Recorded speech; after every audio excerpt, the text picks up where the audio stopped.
A los abogados. Con su permiso, presidente, buenos días a todas, a todos medios de comunicación, los que nos escuchan.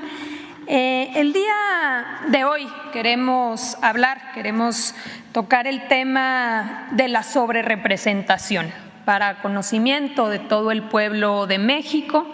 Este tema, como sabemos, en las últimas semanas ha empezado a surgir en los medios de comunicación, en diferentes foros. Sabemos que próximamente, en las próximas semanas, se va a definir cuál es la integración del Congreso de la Unión, de la Cámara de Diputados y de la Cámara de Senadores, y así inician varias voces y articulistas que hablan sobre la sobrerepresentación. Entonces, vamos a hablar sobre este tema.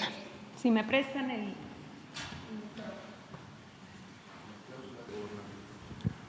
la famosa cláusula de gobernabilidad. Adelante. Primero que nada, conocer que en 1996 hubo una reforma constitucional, se modificó la Carta Magna, la Constitución, y fue una reforma que hasta el día de hoy está vigente.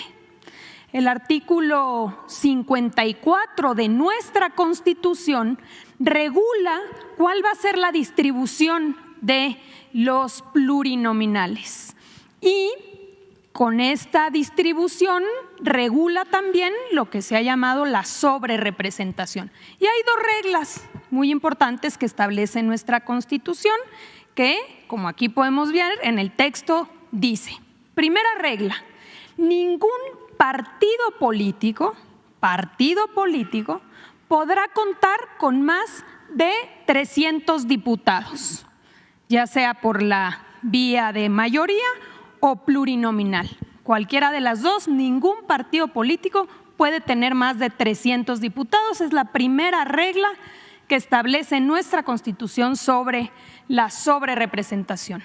Y la segunda regla que establece: en ningún caso un partido político podrá contar con un número de diputados por ambos principios, por mayoría o plurinominales, que representen un porcentaje del total de la Cámara que exceda en 8 puntos a su porcentaje de votación nacional.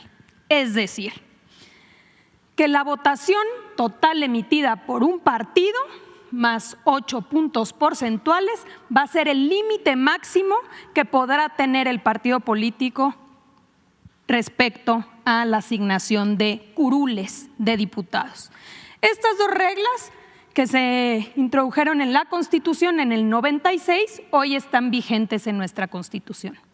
Un par de meses después, igual en el 96, se reformó también el COFIPE, es decir, el Código Federal de Instituciones y Procedimientos Electorales. Y en aquel momento se introduce una regla específica que habla sobre las coaliciones, precisamente para poder distribuir a los diputados plurinominales. ¿Y qué dice ese artículo 59A del entonces COFIPE? Dice: a la coalición le serán asignados el número de senadores y diputados por el principio de representación proporcional que le correspondan, como si se tratara de un solo partido. Entonces, en el 96 se establecía esta regla específica que se decía: tratándose de coaliciones, se va a contemplar como si se tratara de un solo partido político. Este artículo, reformado en 2008, se eliminó por completo.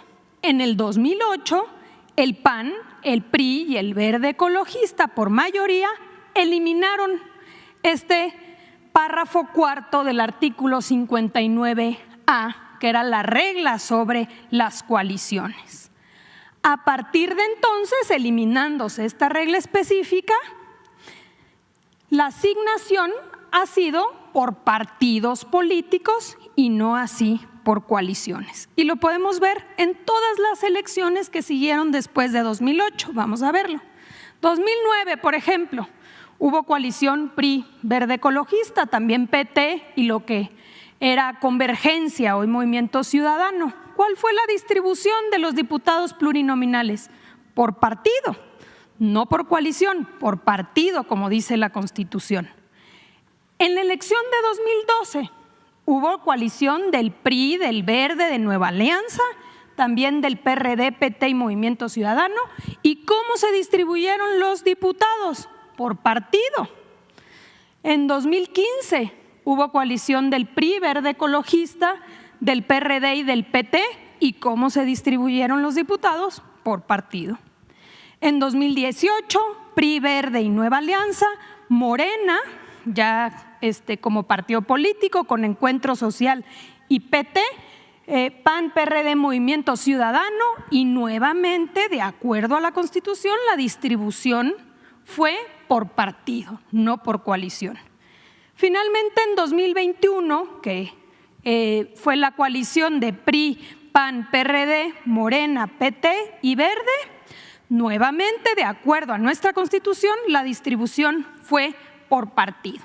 Es decir, desde que se reforma en 2008 el COFIPE y se elimina la regla específica que decía que las coaliciones se contarían como partidos políticos, empieza esta distribución de plurinominales tomando en cuenta los partidos políticos.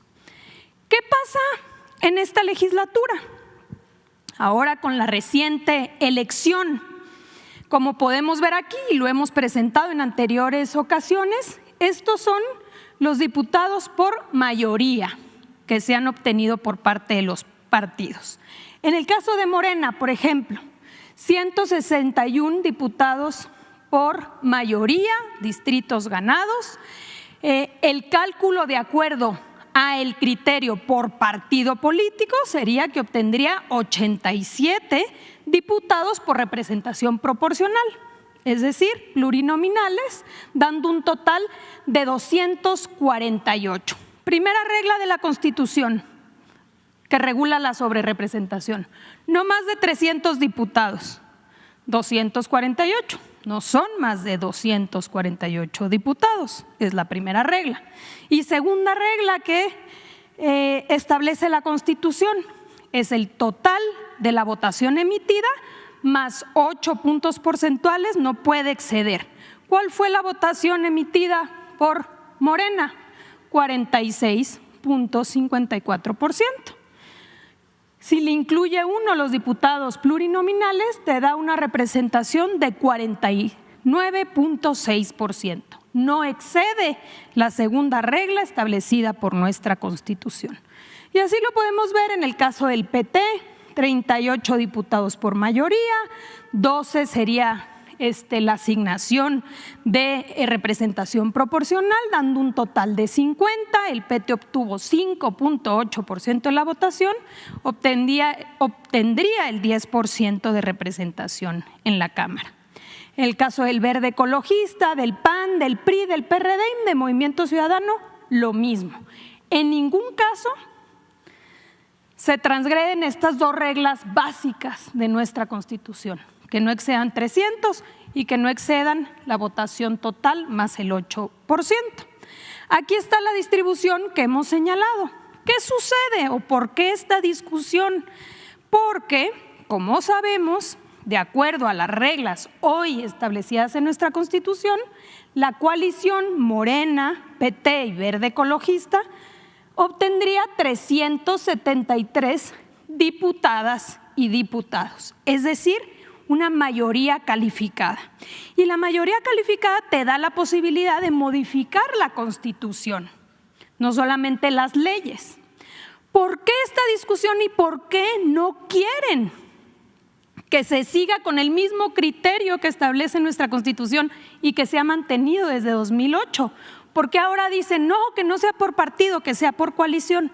Porque no quieren que se obtenga la mayoría calificada y se tenga la posibilidad de reformar la Constitución y así llevar a cabo la reforma al Poder Judicial y con ello que la gente pueda votar por jueces, magistrados y ministros. En el fondo eso es lo que está sucediendo y por eso hoy ya no les gustó el criterio que se ha mantenido siempre. Ahora dicen que no sea por partido, que sea por coalición. Entonces, esto, presidente, era importante mencionarlo. Sería bueno también escuchar pues, a la academia, qué dicen los constitucionalistas respecto a qué dice nuestro texto constitucional y cómo debería ser interpretado ahora que en unas semanas vamos a conocer ya cuál será la distribución definitiva de la Cámara de Diputados y de la Cámara de Senadores. Es cuanto, presidente.